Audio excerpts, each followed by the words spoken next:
Hello everyone, this is Miss Gail over here at Georgia Peachnut Garden. How are you doing today? I'm out here for a quick gardening tour, and I'm starting down here in the lower garden in the corner where there was a very small area carved out to grow different brassicas. So what we have here, and I believe that this is broccoli. I want to say it's broccoli, but we have to keep the fence locked. There's a every time we go in and out, you have the zip lock, and I did not bring anything to cut the zip lock off and put some new ones on. But you can kind of see through the gate that we have here, and I do believe that this is broccoli, maybe Brussels sprouts. I don't know. Let me see if I can bring it a little closer. Went to the eye doctor today, so my eyesight is not that great. You can see where there are some holes right here, but for the most part, some of it's been frostbitten right there. For the most part, they're looking good. They're looking good. And on the opposite side, and we'll go around there, mustard, turnips, and kale mixed together. I don't know how large this is. I don't know what size he made it, but it's a nice little area if you have a small backyard. It lets you know what you can grow. These are collard greens right here, I'm sure, but these are collards. And we're gonna go to the other side over there and pull it closer so you can see the collards. This area has been harvested about 7 or 8 times. It's cut and come again. And you can see where he has sat down here. Let me show you. And put the stems on the ground. You just leave it down there and let it compost down into the ground, into the soil, and it goes back to the earth and provides nutrients for the soil. You just leave the stems out here, like what he's doing. So let's go to the other side. As I'm walking around, let me welcome in my new subscribers. Thank you so much. And to my returning subscribers, thank you so much for your continued patronage and support. A lot of people support the channel by, let me see if I can straighten you up a little bit, by cash apping, and also by I can't remember, sending things to my P.O. box. I've received a lot of nice gifts from you guys that sent things to my P.O. box to help me with my gardening as I bring you along with my gardening experience. This is a sea of turnip, mustard, and kale. It's all mixed in together. Let me go around here, and I'm gonna lay you down so you can kind of scan it. Turnip, mustard, and kale mixed in together, and it's a continuous harvest of this. Continued harvest. He harvests some more today, and so it's just a salad. It's like a green salad. All of this. Turnip, mustard, and kale, endless for days. For days. And we'll just continuously harvest off of this. And we'll just eat in our field of turnip, mustard, and kale. And then we have our greens on the other side. Right over there. Greens over there. And then we have broccoli right there. I believe that's broccoli. So let's take another journey. Let's take a little walk this way. As we walk this way, I'm going to try to identify some things that I may make a mistake on. I hear there's a bunch of blueberries now. Let me turn this tripod into something that I can hold. Hold on for a second. We're going to make it something that is usable for me right now. Let's see here.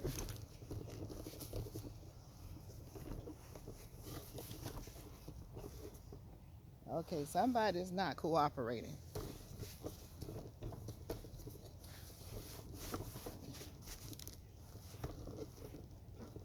Okay. Okay, I'm going to just leave it like that. I'm not going to play with this tripod today. Right here, I'm not sure what that is, but a lot of the, put my hand on it so y'all can see it. We have a lot of blueberries out here that probably are going into dormancy, but I don't know which plant, but that is a berry bush. It's new. It's less than a year old, so right now it's still trying to struggle and find its way. I don't know what he's planted there. I'm thinking that this right here is a, let's see, moringa tree, and it's gone into dormancy. Of course, this right here is a fig tree, one of the biggest fig trees that we have so far, and it's got into dormancy. You take one fig stem that you get, one branch, stick it in the ground, and this is what you end up with. It will give you multiple branches and multiple trunks, spread out, give you all the figs you want. This is the latest one that has been put out here, and it looks like someone, let's see what's going on with this. Okay, I don't know why that's looking like this. Oh, the deers have probably been out here eating off of it and breaking them. That's why you have to cover them up. But this is another fig tree. Don't ask me. It may be a Celeste or brown turkey fig. This one is a brown turkey fig right here. And all these other bushes, more than likely, mulberry, blueberry, they're just covered up with stuff right now. But when it warms up in the spring, I'll come back out here and show you how they look when they're coming to life. So we're gonna go over to the other garden. I'm trying to figure out my tripod right now. But this is the, there you go, other part of the lower garden where we had a huge problem with the deer. This is the burn area when he burns stuff. And if you take this, once you burn things up and get charcoal, if you grow in this area, you won't have any problems with, you will have some pest problems, but not a whole lot of pest problems with deers. With insects. It is a deterrent for insects. So here, what we have covered right here, these are collard greens and cabbages. This is a row cover. You can get them online, and you can cut it to fit your vegetables. And you can take something like, let me see. Let me go over here and get something right quick. These hoops right here, I got these from online. Take these hoops and situate them in between the plants, and then cover the hoops with the row cover. This helps with the frost. It keeps the deers off of your food, and it also keeps the insects away from your food. So it's a little messy out here because it's a work in progress. We're still working on some things, but this is to give you a general idea of growing in ground in the wintertime. Even in the spring and summer, you can cover your food. You can cover your food. It lets the sun, light, air, and water through. And you can uncover it when you need to fertilize or water it more, and then cover it back up. And you see that he has some sticks down, planks down to hold it down so the wind won't take it off. Or you can just put dirt, or you can take some pins, staples, and pin it down. But this is how you protect your food from the elements, from the deers, and from the insects. So that is an older row. This row is coming up right over here. That's a new row because the deers came in before he put this fence up, and ate all of the rows that he had planted except for this one. And the reason why they didn't eat this row is because I put a row cover over it. Mind you, I put a row cover over the other 2 rows, but he took them off. Okay, he took them off. So where we're going is to the other side, but this is a field of greens. We had a field of greens a year ago, and we came out one day and the beaver and the deer had just wiped it clean. All of this was full of turnip, mustard, and kale, as far as you can see. And so I'm going to show you. Let's see, I saw some deer prints out here because they've been out here. But he's been out here picking. You know, he comes and sit and picks these mustard, turnip, and kale mixed together. So if you don't like the mustard and you like the turnip and you get it from us, it's going to have all of that in there. All of that's going to be mixed in together. So I'm going to try to step over so I can get closer to over here. So now we got the fence up. It has helped. And as you can see, where there's been some picking right over here. Let's see if I can bring that up.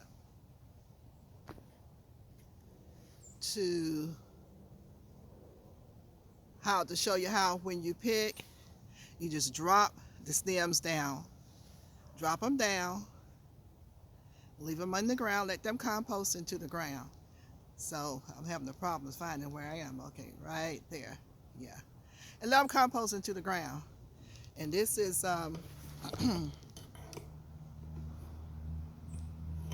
more turnips, mustard, and kale mixed together. And it has all been harvested several times over. We're doing big 2-gallon bags, big grocery store bags, the brown grocery store bags. And the more you pick, the more they grow. And then you come here and we have it all in the ground. It was slow growing out here because the creek, which is over there, creek flooded. And it brings about some kind of different type of elements. And so the soil has to rejuvenate itself. Let's go over this way. Creek came up about 4 feet high. It caused a lot of damage. I'm trying to see if I see the prints of, prints of the deer. But the creek is right over here. I'm going to hold it where you can see it's right here. Let's see here. Yeah, make it big for you. You can see that water. And it's high. It's still kind of high. We've had a lot of rain, but that's the creek. And we are right here. So right there. So anyhow, that's planted in ground. What he does is he tillers up, and then he, come out and broadcast. He tillers up the ground, and then he comes out and broadcasts. Broadcasting is basically just tossing your seeds out. When it comes to something like mustard, kale, and turnips, you don't really need to come and dig a hole. You just broadcast it out. If you're doing it in the ground, if you're doing it in grow bags, you can just kind of spread it out. So I'm gonna stop right here. Let me get the tripod to open up and lock down. I'm gonna bring you here to show those of you who don't know about grow bags. This is a grow bag. This is a triple grow bag right here. And in this grow bag, I have red onions, white onions, and shallots over here. So it's 3 different sections. You put your soil in, let's see, this is a bag of Miracle-Gro. It's a big bag of Miracle-Gro soil. And this is what was used. And you fill the pockets up with Miracle-Gro or whatever potting soil. You need potting soil to go in here. Whatever potting soil you choose. And then you, I'm putting onions and shallots in here. You can put collards, or this time of year, you know, whatever, brassica. Of course, you don't want to do tomatoes and stuff like that because it's the wrong time of the season. And depending on what growing zone you are in, you will need to find out your grow zone if you don't know. So what you do is go to Google. I would say just go to Google. Several ways you can do it, but go to Google. Google what's my grow zone and put your area code in. Put your area code in. It will give you your grow zone. And depending on your grow zone as to how you will adapt yourself to what to plant. So these are onions, and I have mulch on top of it. I need to put some more on there because it's cold. You want to mulch them over because the freeze coming and what have you. But that's a grow bag. It allows the air to come in and out. It air prunes the roots so that your roots would not become, your plants would not become root bound. So it air prunes the roots. And there's different brand names, people who make grow bags. Me, I usually use Vivosun, Vivosun. They have an array of grow bags. This was given to me by one of my subscribers, the Irvin. So this is Irvin's area right over here. Mr. and Mrs. Irvin gave me this. I appreciate them so much, and thank you so much for that. And but normally I use Vivosun, but there are different brand names out there. There are pros and cons about the grow bag,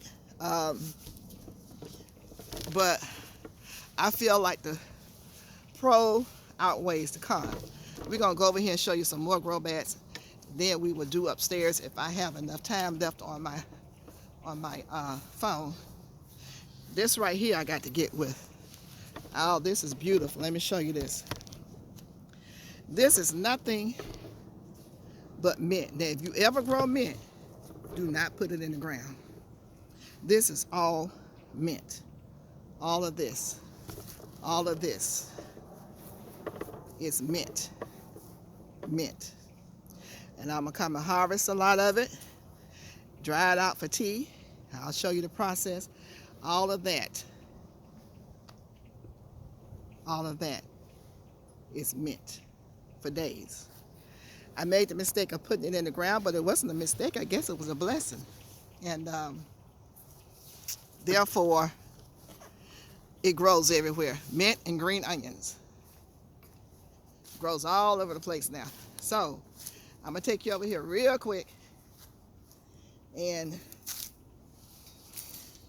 I'm in the process of redoing my garden. So it's a mess. Everything is falling. So what we have here, these are grow bags. Once again, I talked at the doctor's office about grow bags. And I grow trees in my grow bags, berry bushes in my grow bags, all that good stuff. These are grow bags. I am prepping these grow bags right here. And this one right here, let's see. They're being prepped to go over here, and I'm going to put some greens in them. And I will videotape myself doing that. Because this is your ground, you have to give it everything it needs. When you're planting in the ground, it has a lot of minerals and nutrients already there, and you still would give it an NPK. But because you're growing in grow bags, you have to give it the NPK, nitrogen, phosphorus, and potassium. And you're going to also give some micronutrients as well. Those are the macronutrients. And give it some micronutrients as well. We'll go over that. But I will come back and plant. And I have it sitting in on top of cardboard because, unfortunately, the grow bag is porous and it allows weeds to come up through from here now and then. I am going to put them on some pavers, which will elevate them up, keep them off the ground, and keep weeds from coming up through there, which will help you with that. In the meantime, let me take you up These are trees. This is one tree right here. These are plum trees. This is one, another plum tree. Let's see, one, two, let's see, there's one right there. And then this is one right here. And this is another one right here. And this is oh, I don't know. What kind of tree is this, Gail? I don't know. I think that's a plum too, or a peach. I can't remember. But anyway, and you'll see, I step back, they're in grow bags. Now, unfortunately, they've been in grow bags for over 10 years, so I promise you the trunk of the tree, the root of the tree is already punched through the ground. Has punched through the ground. And it's okay. But you want to try to put them in the ground within a couple of, maybe 1 or 2 years, and not let them do that. But I'm going to take you back up, and we're going to get out of here. And I'm going to try to lift some things that fell on the ground. Y'all hold on for a second.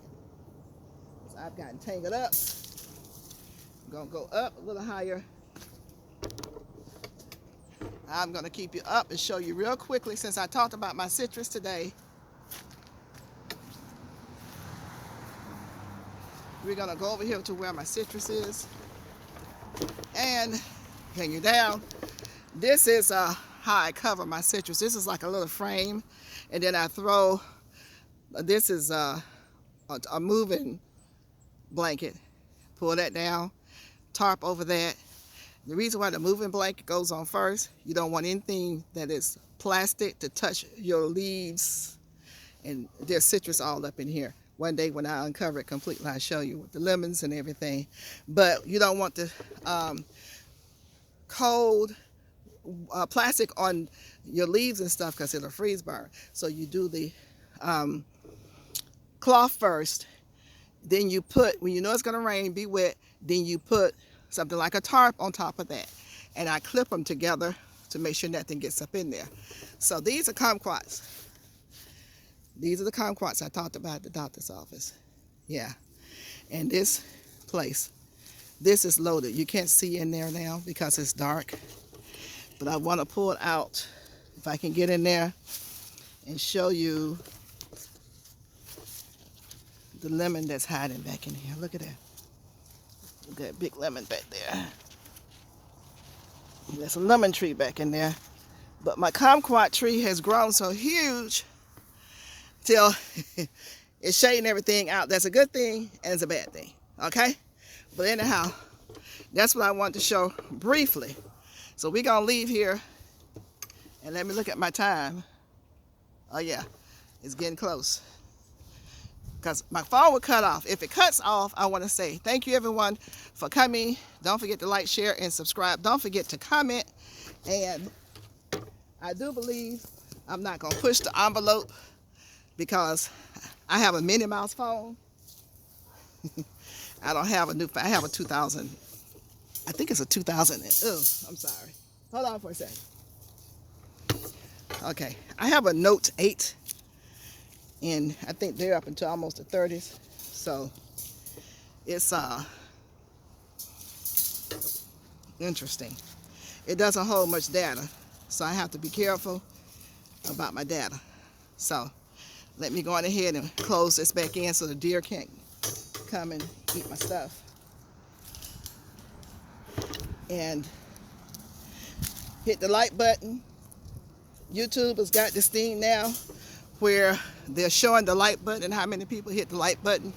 And if you don't really,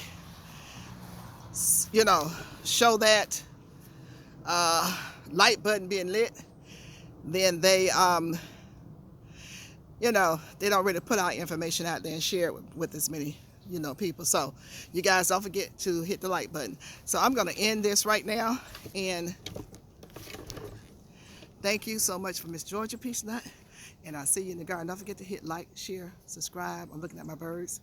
Don't forget to comment. Let me know who you are. To all my new people, I love you. And I'll see you in the garden soon. Bye-bye.